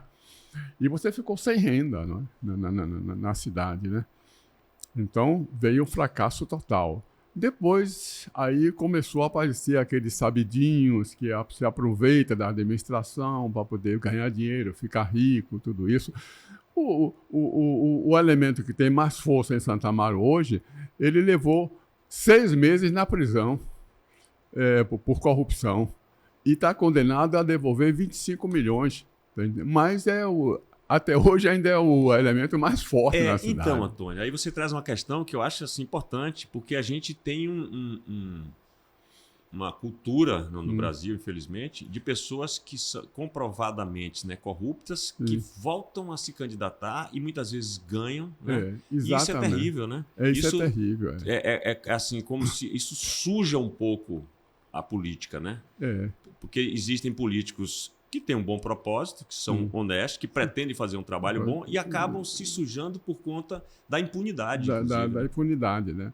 Então, o nosso programa ele consiste em recuperar a cultura de Santa Amaro, porque Santa Amaro é uma cidade que muitas coisas que se fala de Salvador, inclusive, foram desenvolvidas primeiro em Santa Amaro. Por exemplo, a capoeira. A capoeira Na Bahia, nasceu ali em Santa Amaro. Santa Amaro. É o maculelê, tá entendendo? Tá entendendo? O samba de roda. Tá entendendo? Tanto é que tem uma grande, que agora eu esqueço o nome dela, que ela nasceu em Santa Amaro, ela foi para o Rio, veio para Salvador e foi para o Rio de Janeiro. Tá entendendo? Tia Ciata. Tia Ciata nasceu em Santa Amaro. Ela veio para Salvador e foi para o Rio de Janeiro. Que se fala muito da origem do samba, da origem do samba, quer dizer, o samba de roda. Para a Praça 11, onde tinha O samba de roda é de lá, de origem de lá. O maculelê... Caetano Veloso canta, tem uma música que ele fala isso, né? Comparando a Mangueira com a cultura baiana, né? A Bahia, a estação primeira do Brasil. A Bahia, a estação primeira do Brasil, ao ver a Mangueira, nela inteira se viu, exibiu-se sua face verdadeira, que alegria não ter sido em vão que ela expediu as ciatas para trazerem o samba para o Rio, pois o mito surgiu dessa maneira. Tia Ciata, de lá de Santa Amaro. Ela levou, e naquele tempo ela tinha muito prestígio, e ali no Rio de Janeiro, e ela tinha uma casa no quintal dela que aquele pessoal todo do samba, Donga e companhia, se desenvolveu lá. E ela tinha um prestígio e ninguém mexia. Por quê? Porque um presidente do Brasil, não sei o nome dele agora que eu esqueço, ele teve uma ferida. E ela curou através de folhas, das ervas, tudo isso. Pronto. Do candomblé, né? Então, com isso, ele dava a ordem, olha, no terreiro de Tia Ciata ninguém mexe, né? Pronto. Aí o pessoal ia para lá, Donga, todo aquele pessoal antigo do samba, né? Tudo isso desenvolveu o samba, né? Tia Ciata, né? Então, já é uma coisa que você pretende preservar esse... A gente recuperar isso como um ponto turístico de Santa Amaro, né? A capoeira. Tudo. Agora mesmo tem um cidadão lá, um capoeirista, que ele teve até aqui, o Sidney. Né? O Sidney fez um filme. Um filme de 2 horas com um grande capoeirista de lá, o Besouro Mangangá. Tá entendendo? A verdadeira história do Besouro Mangangá. Quer dizer, um filme bacana, bonito, tudo isso, né? Quer dizer, recuperar a cultura. A cultura é um ponto, porque isso vai render muito para Santa Amaro, né? O pessoal que vai daqui para ver. Depois, a agricultura familiar. Santa Amaro tem muitas terras que estão abandonadas. Mas acontece que a semana passada nós visitamos um setor de Santa Amaro chamado Nova Conquista. Terras bonitas, tudo abandonada, e as queixas dele é o seguinte: nós não temos um trator. Eu dizia, pô, mas isso é a falta de uma mentalidade de uma cooperativa. Vocês têm que ser estimulados pela prefeitura a formar cooperativas agrícolas. E a prefeitura entra com a ajuda de quê? Com o trator, tá entendendo? Com o agrônomo, tá entendendo? Para poder orientar vocês. E aí a produção vai surgir, vai crescer, tá entendendo? Tudo isso. Então, o nosso programa também vai ser... A gente não vai atrás de indústria, porque não é fácil. A indústria tem um cara que ele vai colocar o capital dele e ver que vai render mais. Não é porque eu sou político e vou para lá que ele vai colocar, não é? Agora, a agricultura, sim. A agricultura familiar, né? A gente pode desenvolver. É uma coisa que tem dado certo no Brasil. Tem dado certo e vai dando certo. Agora mesmo, o MST...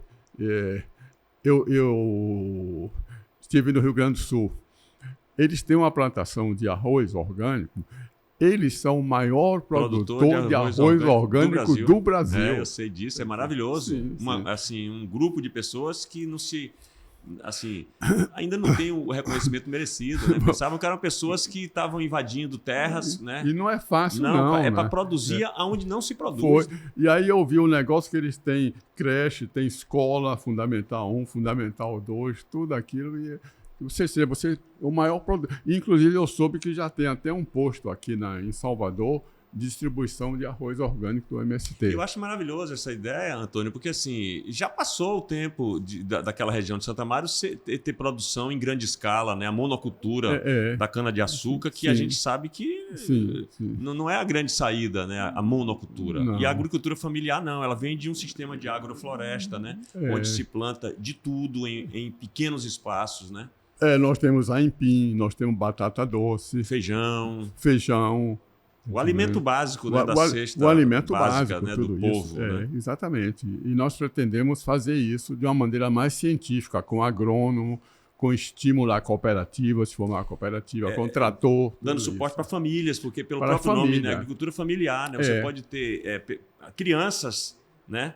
Trabalhando de maneira leve dentro de uma agricultura familiar, né? É melhor do que, né? Tá solta por aí, né? E nós temos também o projeto Sassá, que é interessante. quê? Todo mundo pergunta o que é Sassá.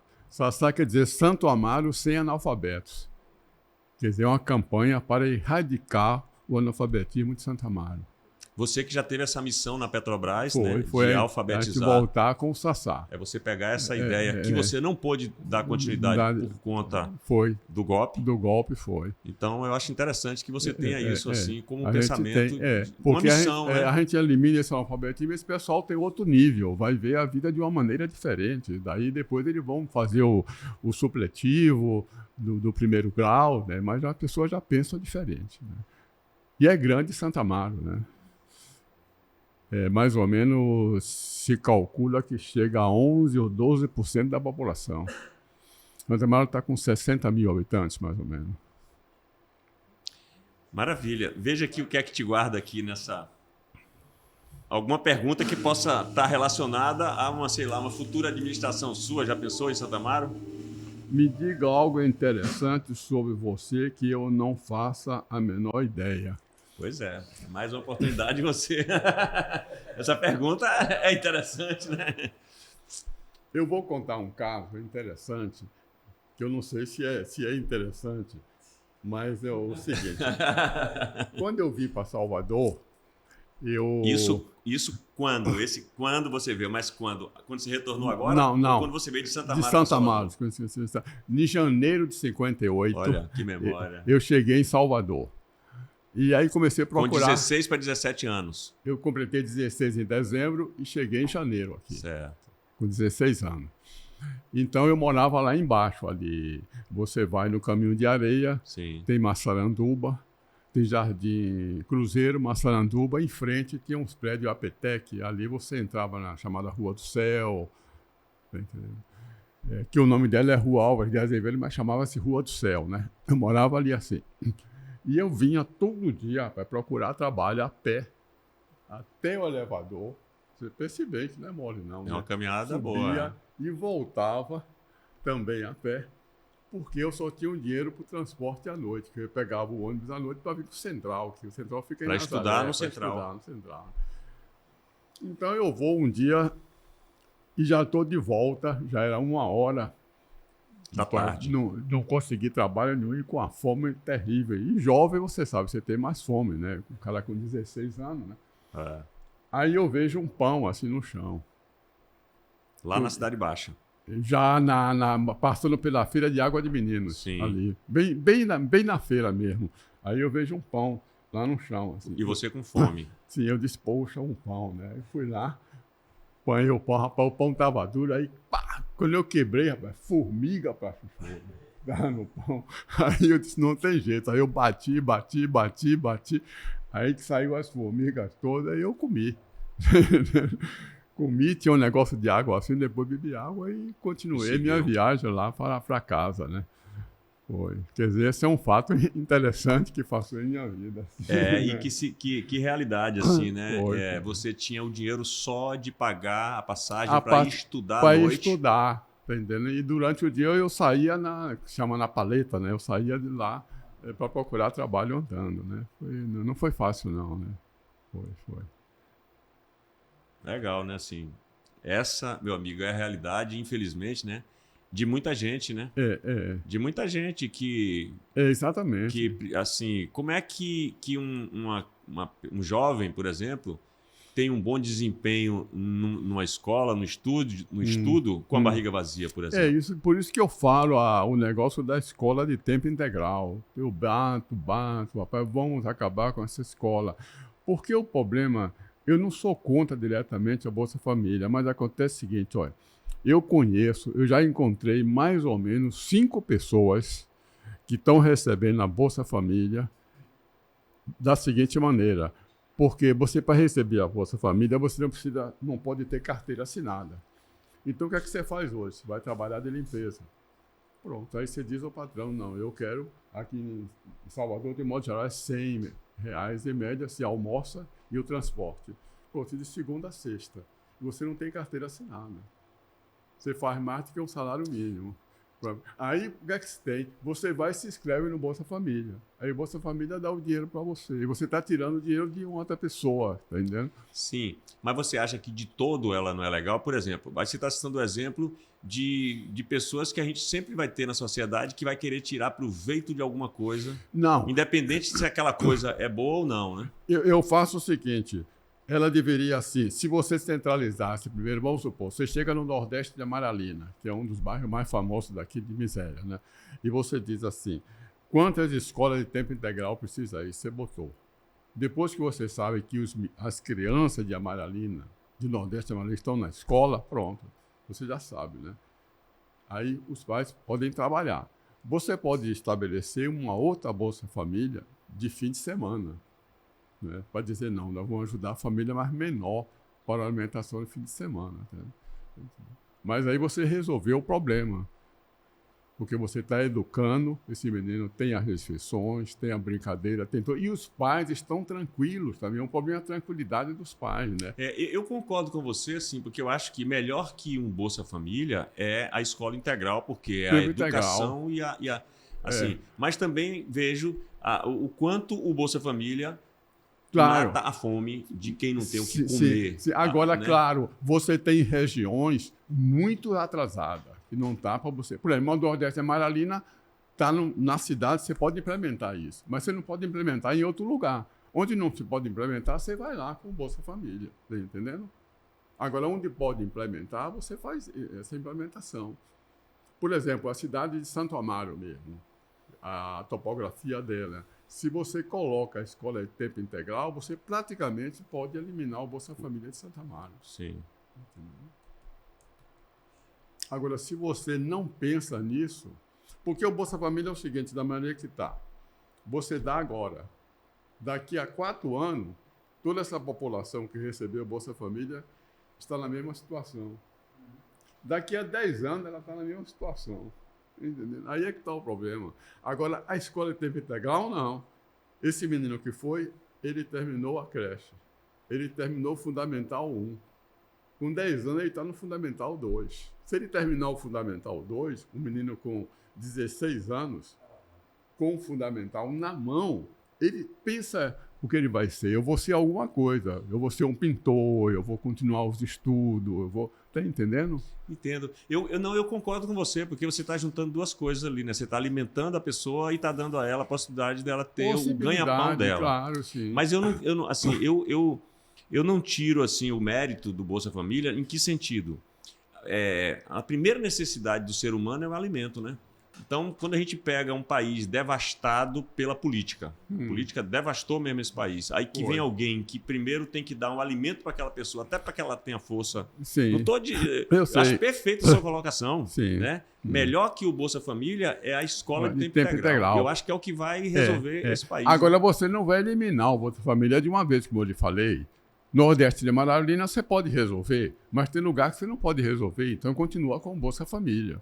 E assim você vai eliminando pouco a pouco e botando todo mundo dentro da escola, né, diminuindo. Como a Europa fez. A Europa todas as crianças estão na escola. Por exemplo, na Europa não tem negócio de partido de direita e de esquerda, não. Todo mundo está de acordo com isso, que todo mundo tem que ir para a escola. A diferença entre a direita e a esquerda lá já é em outro setor, né? Na economia, o que é que o Estado pode entrar, não pode entrar, mas na educação é não. Inadmissível que um ser humano não tenha direito à escola, né? Direito à escola. Tem países que já estão à frente, né, nesse aspecto. Exatamente. Por exemplo, na Suécia tem um problema que tem o setor de esquerda e direita e tem o setor liberais. O liberal, na economia, ele está com a direita, mas na educação ele está igual com a esquerda. Os liberais dizem o seguinte, não, a educação de tempo integral, por 10 anos, na Suécia são 10 anos, é obrigatória. Então, quando juntam os liberais com a esquerda, dá mais de 70%. Então, a direita fica isolada. Não é só que ela fica isolada, ela tem vergonha de dizer para a população que é contra a educação de tempo integral. Aí ela fica calada, né? E tudo que chega lá é aprovada. Eu vou lhe contar um caso que se passou na Suécia. Na Suécia, os sindicatos dos trabalhadores, com o partido de esquerda, entrou com a proposta no Congresso de que toda família de trabalhador devia ter uma quantidade de dinheiro, além disso, por mês, que hoje em dia mais ou menos corresponde a $150. Mas aí o outro partido do centro, social-democrata, apoiou, mas tem coisas que, para passar no parlamento, precisa de mais de 2/3. E não tinha os 2/3. Aí foi que a direita a direita deu um golpe, disse assim, bem, nós estamos de acordo com essa proposta, contanto que essa ajuda da criança seja estendida a todas as crianças, independente da origem dela. Então, o engenheiro da Volvo, que ganha fortuna, o filho dele também tem direito. Aí, o que foi que a esquerda ficou? Ficou numa situação difícil. Se a gente retirar a proposta, quem vai ser prejudicado? Os trabalhadores, né? Aí foi aprovado por 100% no parlamento. Foi a única vez que o parlamento votou 100% através de uma proposta. Então, toda criança sueca tem direito a $150 por mês, da data que nasce até 18 anos. Se você tem 2 filhos, $300. Entendeu? Quer dizer, não é? Isso você vê o valor que existe do problema de você conscientizar que um país educado diminui em tudo. Por exemplo, a Suécia é um país que investe muito pouco em polícia.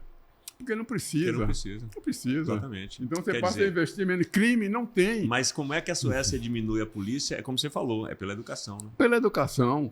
E a gente sabe, e aí ouve falar, e a gente não se cansa de falar da importância da educação na construção de uma sociedade. Né? Meu filho, quando chegou lá, eu cheguei lá e disse, Vladimir, e cadê a chave? Ele disse, não, pai, não precisa não, você sai e deixa a porta encostada. Então eu saía e deixava a porta encostada. Voltava, não tem perigo nenhum. Lá o carteiro, que entra num lugar para botar, o carteiro tem a chave. Ele chega lá, abre, bota as cartas em todos os apartamentos e vai embora. O carteiro tem a chave dos lugares, entendeu? Quer dizer, não tem condomínio fechado na Suécia. Não tem um condomínio fechado. É tudo aberto. Você chega a condomínio tal, você vê o bloco A, aí você vai lá, bloco A, toca na porta. Não tem condomínio fechado. Quer dizer, você passa a economizar em outras coisas, tá entendendo? Na violência, na coisa. E assim, é interessante porque aí há um pensamento coletivo, né? Coletivo. Você não vê uma classe que se prende no condomínio fechado. Sim. E dane-se o restante da população que vai viver em situação de risco e tudo, né?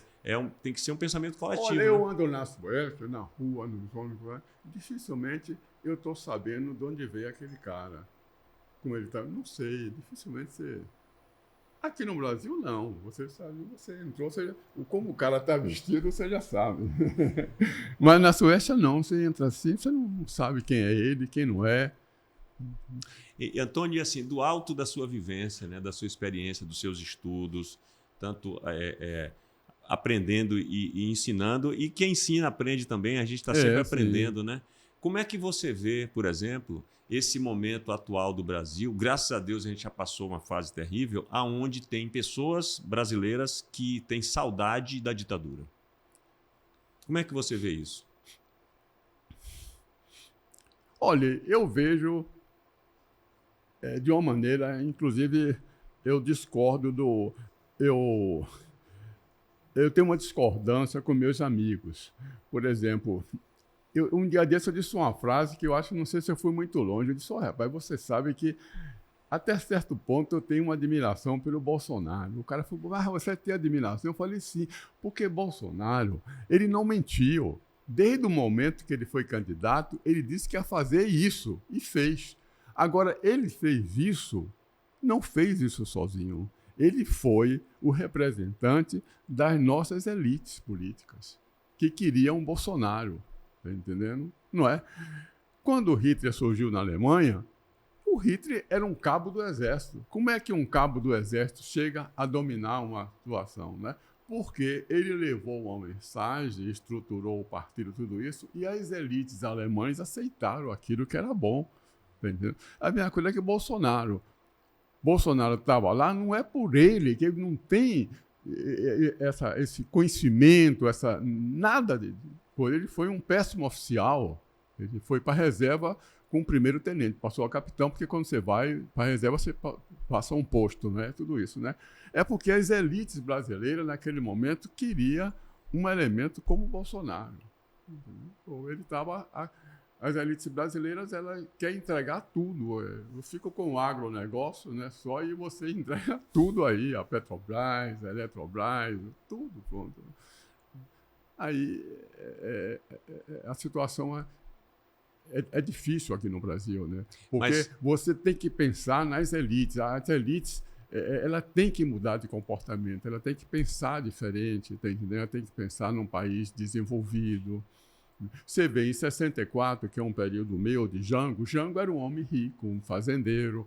Agora a fazenda me parece, do Jango, o negócio lá, está vendendo não sei quantos milhões, 200 milhões, parece, lá no Rio Grande do Sul, né? Quer dizer, era um homem rico, mas um homem que tinha na cabeça dele desenvolver o país, não é? Então, aquelas reformas, aquele discurso dele, tudo isso. Mas a burguesia brasileira ficou com medo e ele teve que sair correndo. Depois de 2 semanas que ele fez um discurso, no dia 13, parece, né, ele saiu do país e foi exilado. Né? Mas você que foi perseguido e exilado, o que é que você acha de quem tem saudade, por exemplo, de uma ditadura, de um... Olha, aqui tem, pelo seguinte, porque a distribuição de renda no Brasil e as nossas elites, ela tem privilégio que não tem as elites europeias, vamos dizer, hoje, né? Ela não quer perder isso. Então, aquela que não quer perder, ela quer abraçar um Bolsonaro, ela quer abraçar uma teoria nazista. Por exemplo, o que é que o Bolsonaro dizia? Que você tinha que acabar com a questão de carteira assinada, com 13º, com férias. O que é que ele dizia? Que o trabalhador vai para a fábrica e diz, eu quero ganhar tanto. O cara dá ou não. Você é encarregado, de ir e de depositar no banco o dinheiro das suas férias, o dinheiro da sua aposentadoria, tudo isso, você mesmo, está entendendo? Então, o empregador, ele ficaria livre de qualquer compromisso. Quer dizer, uma coisa que a gente vem evoluindo desde Getúlio para cá, pouco a pouco, tudo isso ia ser abandonado. Ia ser o Brasil antes de 1930, antes de Getúlio, né? Você vê que catástrofe ia ser. Existe isso no mundo? Qual foi o país que se desenvolveu dessa maneira? Nenhum país, né? Se desenvolveu. Aliás, você vê que os países da Europa hoje, eles fornecem educação e saúde na mão do Estado.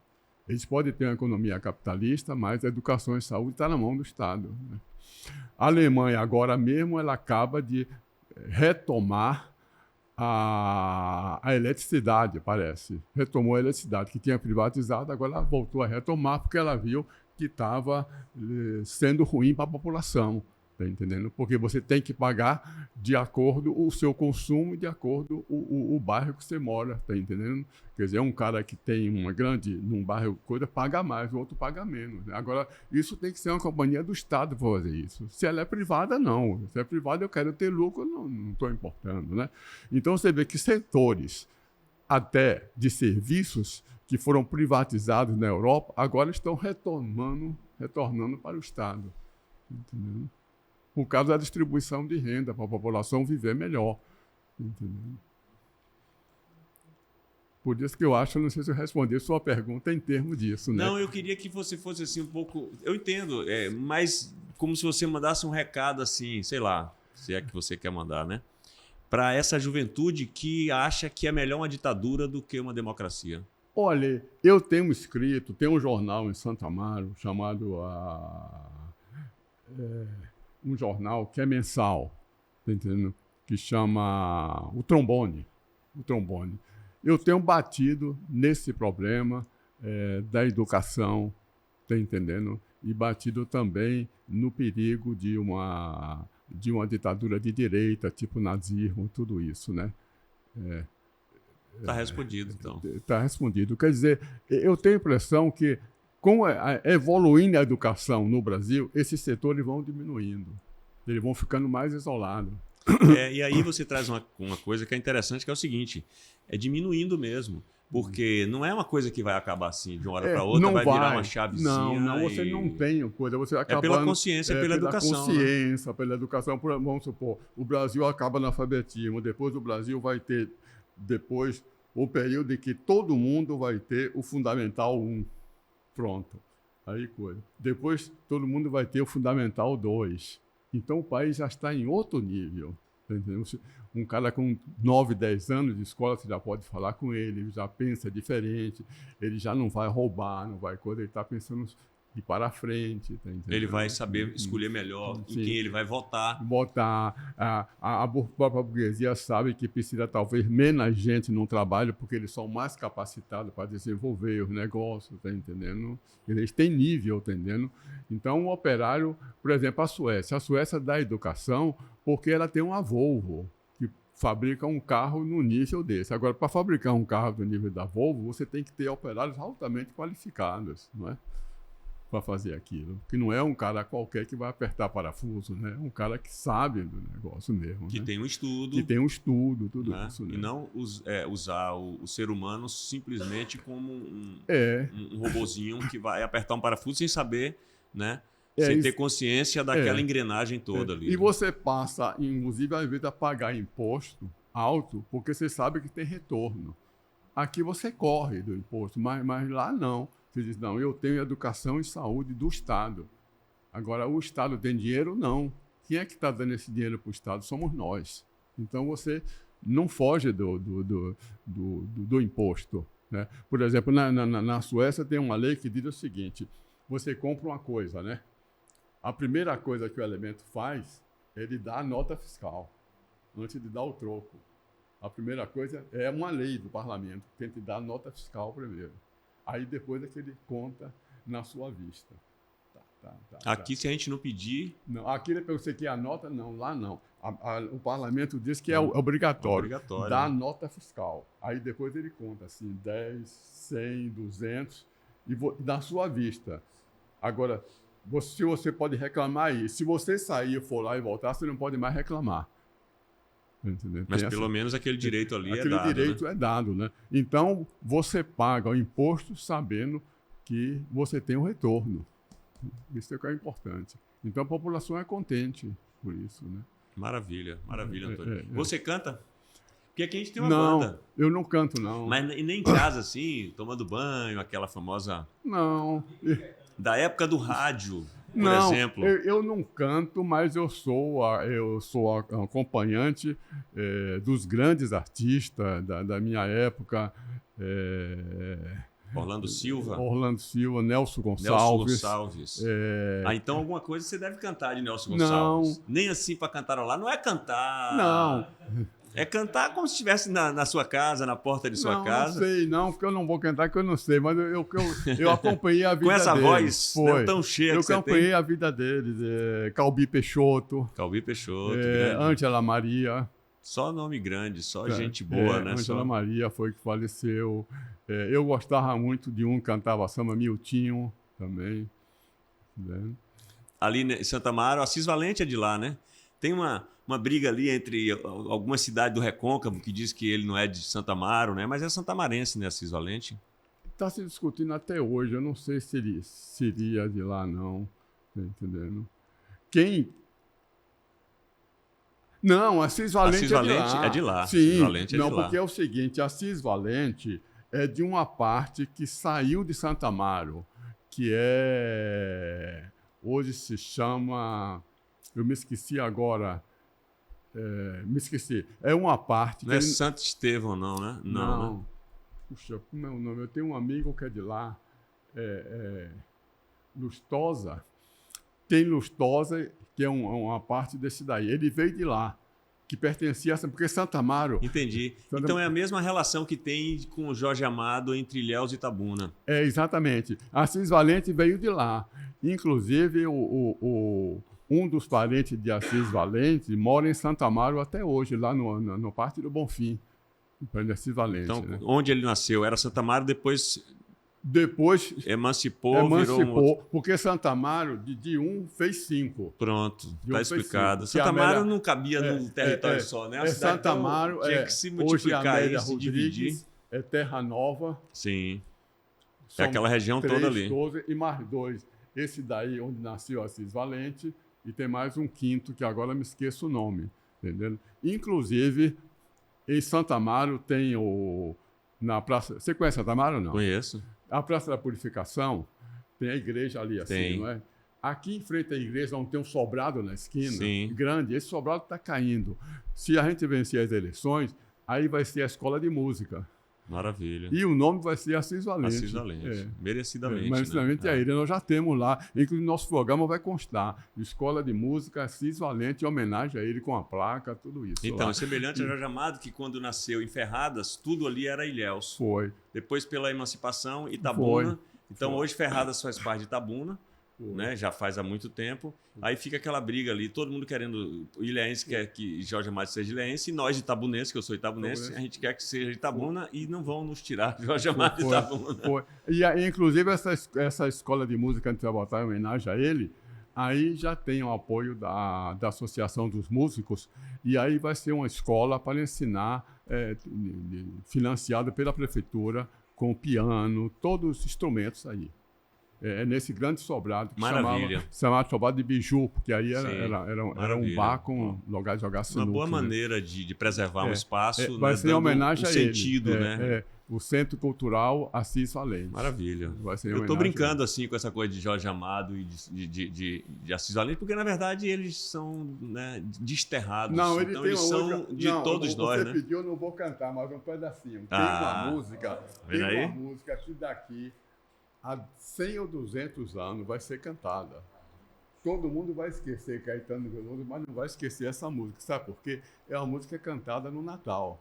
De Assis Valente. Eu pensei que todo mundo... Cante no microfone aqui, Eu pensei que todo mundo era filho de Papai Noel. Bem assim, felicidade. Eu pensei que fosse uma brincadeira de Noel. Essa música é dele. Já faz tempo que eu pedi, mas o meu Papai Noel não vem. Com certeza já morreu, ou então felicidade é brinquedo que não tem. Papai Noel, vê se você tem a felicidade pra você me dar. Essa música... Foi essa música daqui a 200 anos. É linda, porque... Cantada. É dele. Inclusive, Caetano Veloso cantou essa música na pandemia, acho que era época de Natal. Ele cantou porque essa música mostra a realidade do que é o Natal, né? Assim, tem criança que... Ele tem outro samba que também. Bota o sapatinho agora... na janela, como tem aquela, botei meu exatamente. sapatinho na janela do quintal, Papai Noel deixou meu presente de Natal. Ah, é essa mesma. Essa mesma. É essa mesma. Essa mesma, um pedaço. É. Essa música é dele. Todo Natal, aí vem todo... Porque é uma ilusão, né? É. Achar que quem tem uma condição financeira boa, o Papai Noel chega na casa e o menino da periferia, o Papai Noel não chega lá, né? Então... Tem um sentido essa música muito profundo. Muito profundo. Assis Valente. Mas eu acho que essa música... ela vai perdurar tanto quanto as músicas de Caetano Veloso. Você falou que o povo vai esquecer de Caetano Veloso? Não, porque essa é do Natal. No Natal acabou. Você sempre vai festejar o Natal e vai por aí, né? E ele teve ele era apaixonado por Carmen Miranda, você sabe, né? Né? Na vida foi. Mas Carmen Miranda... Ele fez uma música, inclusive, para Carmen Miranda. 1 ou 2 músicas foi para Carmen Mas Miranda. aí, assim como hoje a gente ainda lembra de Castro Alves, né? 100 e tantos anos, 170 e tantos anos depois da morte, sim. Eu penso que Caetano Veloso é desse também que... Caetano Veloso também vai marcar a época. Que vai... E as músicas dele são que fantásticas. Sobreviverá, né? Por por longos e longos períodos aí, né? Antônio, adorei conversar com você aqui, certo? Sim. Conversa boa. Saber, assim, da experiência sua de vida por alguns lugares, né? E que você possa trazer aí para Santa Amaro, né? Para esse lugar que você teve lá e conhece esse povo também. Alguma coisa que possa melhorar a vida desse povo aí, de alguma forma. Tá bem. Se tem alguma coisa aqui que eu não perguntei que você queira falar, aí aproveite. Não, eu agradeço porque é sempre bom, principalmente para as gerações atuais, né? ver uma palestra, assim, né? Uma palavra de uma pessoa que veio da cidade, que passou por isso tudo, né? Conseguiu superar essas coisas, né? E que volta à sua terra, né? Para tentar fazer alguma coisa com essa experiência toda que eu ganhei durante esse período todo dos 80 anos, né? Eu esqueci de dizer um período que foi marcante na minha época.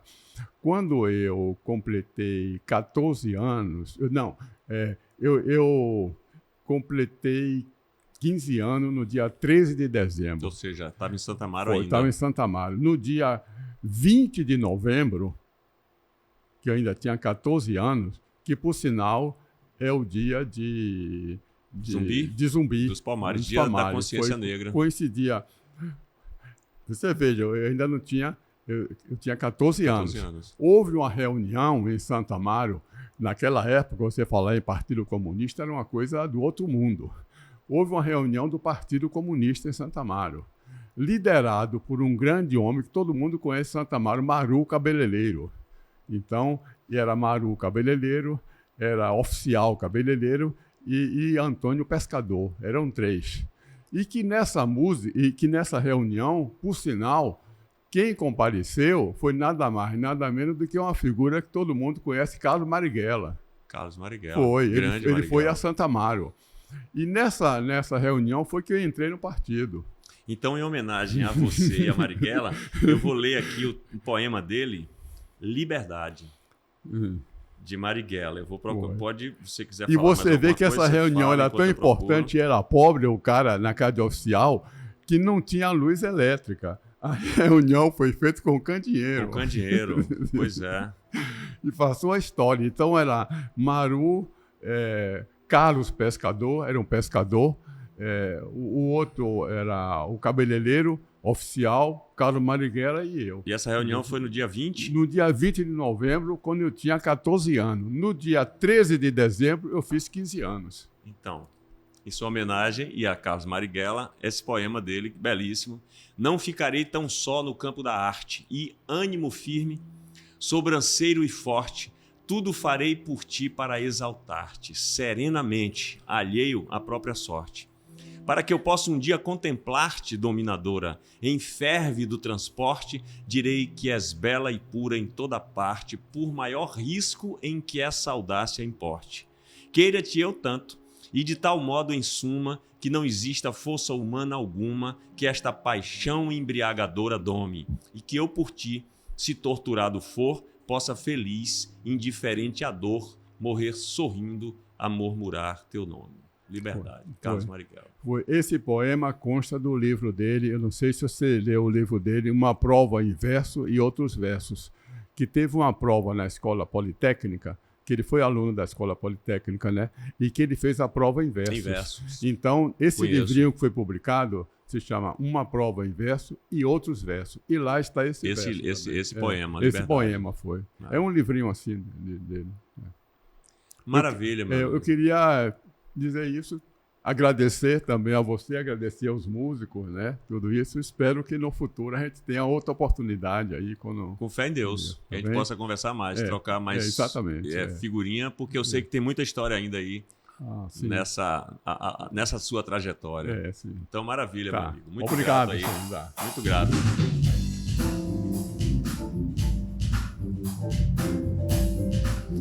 Se inscreva no canal, hein? Como pode um peixe vivo viver fora? Pode.com. Antônio Trigueiros. Maravilha. Como pode um peixe vivo viver fora? Vamos lá. Pode.com. Pode.